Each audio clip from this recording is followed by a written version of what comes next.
കർത്താവിനറിയാം ഇതിൻ്റെ അകത്ത് ഫ്രോഡ് ഉണ്ടാകും. 90 പേര് 100 പേര് ഇതിൻ്റെ അകത്ത് വന്നാൽ അത് 80 ഫ്രോഡാകുമെന്ന് കർത്താവിനറിയാം. അതുകൊണ്ട് കർത്താവ് പറഞ്ഞ് ചെറിയ യാചകണമേ ഭയപ്പെടേണ്ട, പിതാവ് നിങ്ങൾക്ക് രാജ്യം കൽപ്പിച്ച് നൽകാൻ തീരുമാനിച്ച അല്ലാത്തവനൊക്കെ ഇവിടെ കിടന്ന് ജീവിക്കട്ടെ, പട്ടി ചാണകം പോലെ ചത്തുപോവുകയും ചെയ്യും. ചെറിയ യാചകണമാണ് എപ്പോഴും കൃപയിൽ നിൽക്കുന്നത്.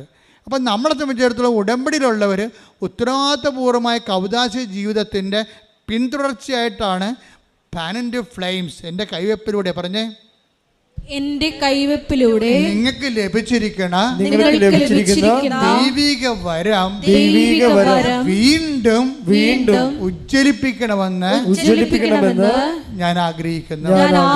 അപ്പൊ ഉടമ്പടി ചെയ്യണത് അതാണ്.